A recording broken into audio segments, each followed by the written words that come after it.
A male dancing club. Music is playing in the background. A small booth accommodates 4 chairs. The booth is separated from the main club by a single curtain. You've got some good friends, Mrs. Hastings. We reserve our platinum service for our most special guests. Are you celebrating anything special? Yes, it's my 30th birthday. Look, I'm sorry.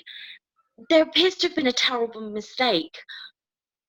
We're just meant to be going out for a few cocktails and going to the Indian Palace for curry. Jessie tries to return back to the entrance, but Esmeralda keeps her on track for the booth in front of them. Oh, don't worry, Mrs. Hastings. You'll enjoy your gift. It's just a bit of fun. You deserve it. I'm sure you work hard, so this is your chance to play hard. Now then, come and take a seat in our VIP booth. Esmeralda pulls back the curtain to the booth and gestures Jessie in. Sit down and make yourself comfortable. Your friends have great taste, Mrs. Hastings. They have picked our most popular artiste for you. Jessie sits down. Scott will be with you shortly to make your birthday go off with a bang. Esmeralda exits the booth and swishes the curtain closed. Jessie looks around the booth. A few moments later, Scott slowly opens a curtain, turns round with his back to Jessie and bends forward as he does. He starts to sing, mimicking Marilyn Monroe's famous performance to John F. Kennedy. Happy birthday to you. Happy birthday to you. Happy birthday, Mrs. Hastings? Scott? Scott Wilson? What are you doing here? Me, miss? What are you doing here? Well, it's my birthday. Well, happy birthday, miss. But that doesn't answer my question. I wouldn't expect someone like you to be seen dead in a place like this. It wasn't my idea. My friends, they, Set you up? How many times I've heard that? But not from someone like you. No, really. I thought we were going to the Indian Palace. And before I knew it... You found yourself in a room full of semi-clad guys. Simply fell into this booth before you could turn around and run. Well, sort of. At least I've got all my clothes on. What on earth are you doing in a place like this? No, you don't get away that easily. I thought you were married. Oh, I suppose your husband's contributed to this birthday present, has he? No, of course not. He's at home prepping for Year 11's mock English exams for tomorrow. While his wife's out enjoying herself with an intimate dance from one of her ex-pupils. Well, this is the last place I'd expect to see one of my pupils. The last I heard was that you were going to Sheffield to study modern history. You were one of my star pupils, with 4 A stars. You wanted a career at the UN. What on earth happened? Yeah, life got in the way. Oh, what do you mean, life got in the way? Wasn't it you, miss, who told me about Emmeline Pankhurst? What she said? Justice and judgment often lie a world apart? Yes. As an explanation for the suffragette movement, not as an explanation for an A-star student flaunting his body in a seedy dive like this for desperate women. Well, perhaps her views still apply today. Oh, but you were a model student. I thought you were destined for great things. Your project, The Strength of Women, in your last year, was the best I'd ever seen from a student. It showed such insight and understanding of women in that project and the struggles they have. But here you are, exploiting their weaknesses. What happened, Scott? Well, not everyone has a nicely ordered life like you and Mr. Hastings. Some of us have to work hard just to stay afloat. Oh, but you could have got a student loan to see you through uni. I did. Well, I arranged one, but things didn't exactly go according to plan. What do you mean? I had other responsibilities. Other responsibilities? What could be more important than getting a decent education that would set you up for life? You don't understand, miss. No, I don't. Everything okay, Mrs. Hastings? Yeah, yes, thank you. I'm just getting to know this young man. Yes, well, don't forget that your friends have only paid for 15 minutes. Make sure you make the most of it. Scott, are you okay? I'm fine, Esmeralda. I think this one's a slow burner. Okay, but don't chat for too long. I've got a reputation to keep. As Esmeralda leaves, Scott gets up. Look, miss, do you want me to dance for you or not? No, I didn't want to dance in the first place. And I definitely don't want a dance from one of my pupils. Ex-pupils. Okay, I'll leave you alone. Scott gets ready to leave. Hang on. I've still got 10 minutes left. But what do you want to do? Stare at each other? No, but you still haven't told me why you didn't go to Sheffield and how you ended up in this flea pit. It's complicated. What happened to the quote from Michelle Obama that you espoused in your school project? Don't you remember? You have to stay in school. You have to. You have to go to college. You have to get your degree. Because that's the one thing people can't take away from you is your education. And it is worth the investment. Well, perhaps Florence Nightingale was closer to the mark when she said, "How very little can be done under the spirit of fear." Fear of what? Losing our house. What do you mean, losing your house? My dad, What about your dad?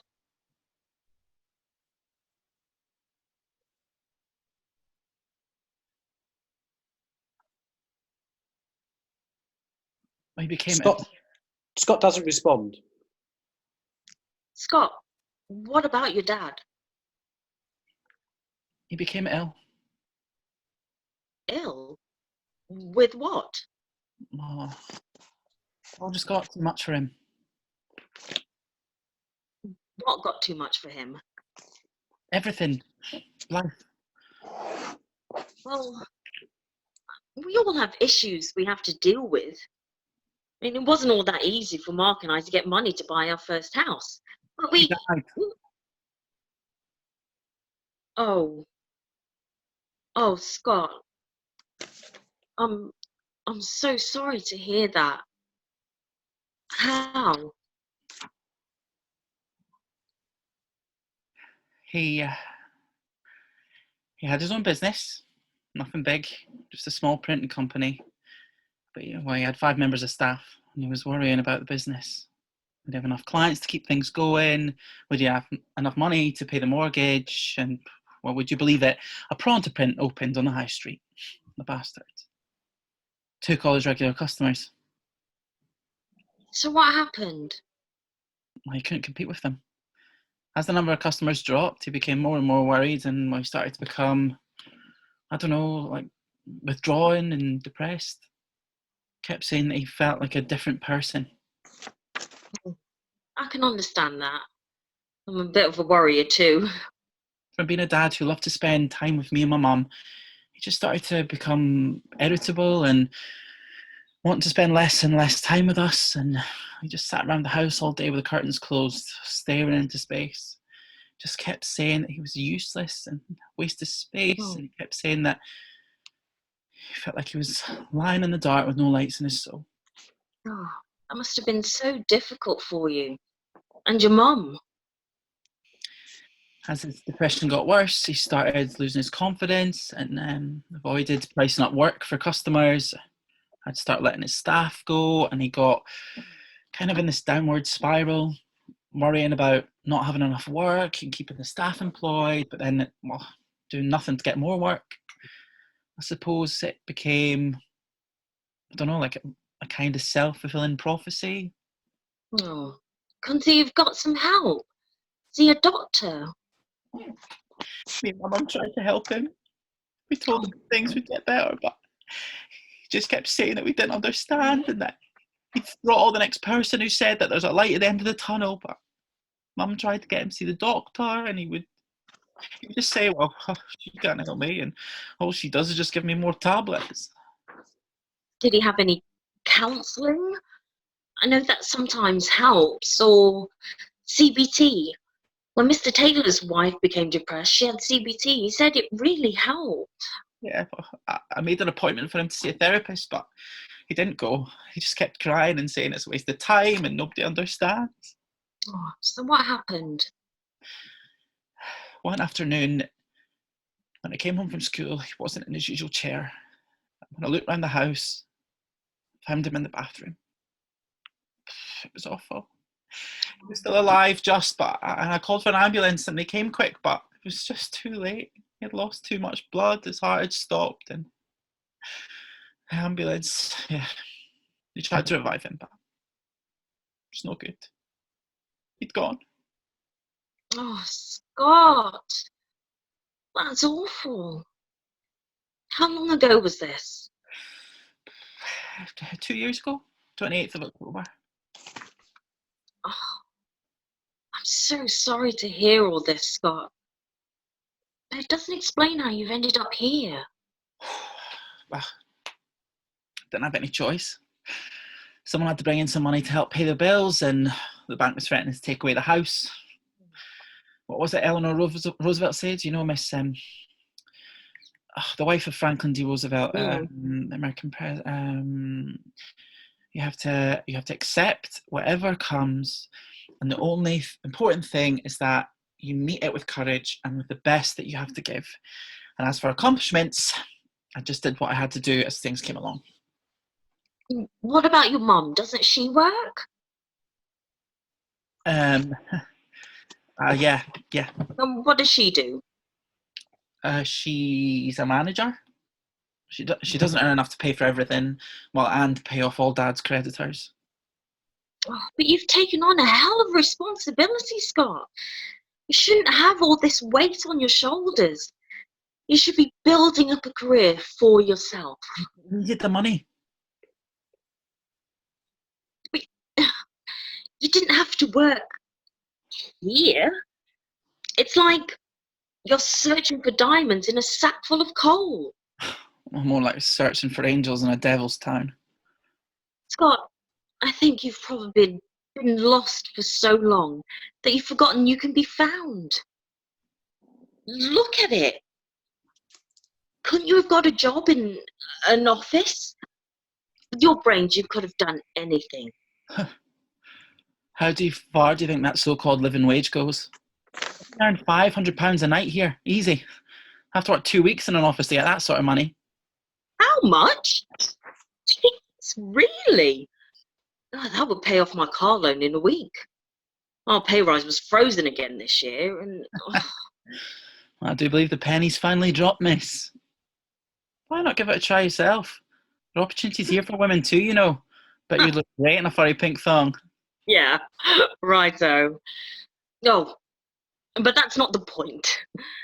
You're exploiting your body for money. Spread love everywhere you go and let no one ever come to you without leaving happier. I reference those words of wisdom from Mother Teresa in my project. Yes, but happiness is when what you think, what you say, and what you do are in harmony. That's what another strong Indian woman, Indira Gandhi, said. Yeah, but we all live with the objective of being happy. Our lives are all different, yet the same. And frank. Oh, but Scott, what about your future? Yeah, but don't you remember what Amelia Earhart said, miss? When she flew across the Atlantic, the most difficult thing is the decision to act. The rest is merely tenacity. Oh, but does your mum know what you're getting up to? Oh, I'm sure she'd be appalled. I mean, I'd be horrified if I had a clever son like you and he was out all night doing this. Look, I'm not at school now, miss. I don't have to do what you say, and I don't even have to listen to you. To be fond of dancing is a certain step towards falling in love. That's what the great writer Jane Austen said. Never allow a person to tell you no who doesn't have the power to say yes. Eleanor Roosevelt again. What I don't understand, Scott, is why your school project was about the strength of women. Why not the strength of men? Well, because, well, although men may be physically stronger than women, I think that women have greater inner strength and resilience, and especially in the face of adversity. I was born out of women that I studied. Anyway, a lot of good my studies were did for me, miss. Scott puts his mobile phone on the chair and then starts dancing in front of her. Oh, what are you doing? Well, don't you want to get your money's worth, miss? You've still got 10 minutes left, don't you remember? Jessie jumps up and pushes Scott. No, I do not. God, I know you've had it tough, but that's no excuse for throwing your life and your dignity away like this. Dignity! Dignity! Don't talk to me about dignity! When I've watched my dad, the proudest man you could ever meet, lose everything that was important to him. And for what? For his only son to have a dance for, well, what did you call them, miss? Desperate women? To keep a roof over our heads when he should be out there with his mates at uni blowing all of his student loan. Scott sits down. Do you know, miss? Eleanor Roosevelt also said, I think that somehow we learn who we really are, and then we live with that decision. No, Scott. We must believe that we are gifted for something, and that this thing, at whatever cost, must be attained. Marie Curie. Look, miss, I really appreciate your concern, but I'll be fine. I don't think that the UN would want to have an adult dancer in skimpy gear working for them anyway, especially if you kept teasing all those desperate foreign women. But it doesn't have to be this way. You can still go to university as a mature student. What quote was it you ended your project with? From another strong Indian woman. Golda Meir. Make the most of yourself by fanning the tiny inner sparks of possibility into flames of achievement. Yeah, well, I can see that I'm not going to fan any sparks for you tonight, miss. Look, I'll try to get some of your money back from Esmeralda. You can spend it on something you really like for your birthday. Perhaps something for your husband. Remember him? Scott opens a curtain of the booth and walks out. Scott, wait, I can help. I could ring the admissions tutor at Durham. She's an old friend of mine. Oh. Jessie looks aimlessly around the booth and then spots Scott's phone on the chair. She hesitates before picking up the phone, but then starts to swipe through Scott's phone contacts. I know. Larry, Luke, Max, Mark, Mike, Mum! Jessie selects a contact and holds the phone to her ear, waiting for a reply. Hello? Hello, is that Mrs. Wilson? Oh, I'm sorry to disturb you, but it's Jessie Hastings, Scott's old history teacher. Yes, I'm fine, thanks. Yes, I'm still at St. Isabel's. And how are you, Mrs. Wilson? I'm sorry we never met. But I think you were always working. We had parents' evening. Is that right? Look, Mrs. Wilson, I'm ringing about Scott. No, he's fine. I'm just a little concerned about him. Yes. He was one of my star pupils at St. Isabel's, but as you know, he didn't go to university. Yes, he did tell me about Mr. Wilson. But what I'm concerned about is, well, it's a bit delicate really, but do you know where he goes in the evening? Yes, but do you know what job he does? No, you tell me, Mrs. Hastings. Well, he's a dancer. Is that right? Yes, but not just any dancer. He dances for money. For money? Well, lots of dancers earn money. No, you don't understand. Is he a good dancer? Yes? Well, I don't know. I haven't seen him dance. But, that's not the point. He shouldn't have to dance. He should be at university studying for his degree. How do you know that he's a good dancer, Mrs. Hastings, if you haven't seen him dance? Mrs. Wilson, your son works in an adult club as a dancer. He dances for women, for money. Is that right?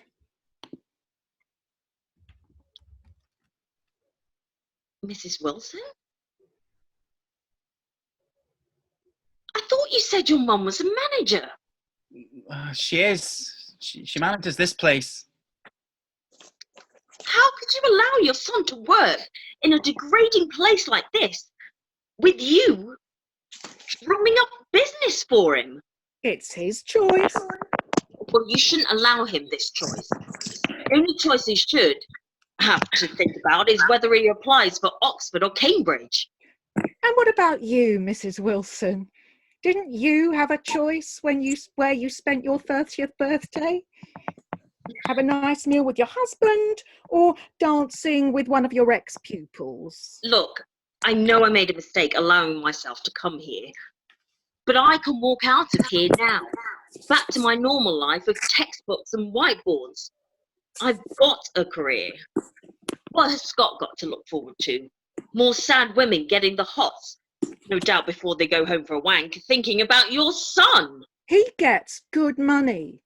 If I hadn't got him this job, we'd both be out in our ears, up shit creek without a paddle. Don't forget, Scott, there are two kinds of people. Those who do the work and those who take the credit. Try to be in the first group. There's less competition there. Your Indian friend again, Indira Gandhi. I'm not afraid. I was born to do this. Joan of Arc. Oh, but it shouldn't have to be like this. No, it shouldn't. My husband shouldn't have been such a worrier that it killed him. I shouldn't have to worry and be gripped with guilt every time Scott comes into this booth. And he shouldn't have to gyrate his body half naked in front of women twice his age just to help us keep a roof over our heads. But it just is. We all have choices, but not all choices are for what we want. Look, how about if I help out? Oh yeah? How? You gonna pay our gas bills and our weekly shop at Asda? No, but I could help him apply for a bursary to enable him to go to university. There are plenty of benevolent organisations out there who provide funding for just this sort of thing. To free youngsters from problems at home, to get a university education. I'd write him a glowing testimonial, and with his talents and his situation, he'd easily get funding. What do you think, Scott? I don't know, miss. I never get as much as I do here, and I'm not saying that it'll be easy. You'd have to work hard to keep receiving the funding, and you'd probably have to get a job in the evenings and weekends. But not doing this. You could do waiting or bar work. Scott, you could end up with the job at the UN that you've always wanted. Mrs. Wilson? All I know is that if I don't get back to work, we'll soon have no money. Well, Scott, are you going to leave this god-awful club with me now? As Amelia Earhart said, The most effective way to do it is to do it. Well, yeah, I think I'd like to, but Mum would have to support my decision. I told you your school project on the strength of women was a winner. As you wrote in your first paragraph, perhaps your friend Eleanor Roosevelt did have the right idea. I think that somehow we learn who we really are and then live with that decision. No one can make you feel inferior without your consent. What do you think, Mum? What I think is that you're earning good money here. I never went to university. It didn't do me any harm. Now, if you don't mind, I've got a business to run. Esmeralda opens a booth curtain and starts to walk off. Ah, Mrs. Green, we were expecting you. How are you this evening? Come and take a seat in our VIP booth. We reserve our platinum service for our most special guests. I've picked Ryan for you, our most popular artist. Are you celebrating anything special? Esmeralda leaves. Well, Scott, are you going to change your future and start the journey towards the UN job you wanted? I think you're right, Miss. Or can I call you Jessie? I need to be strong and stable. It's time to take back control. Theresa May. They walk out the club arm in arm.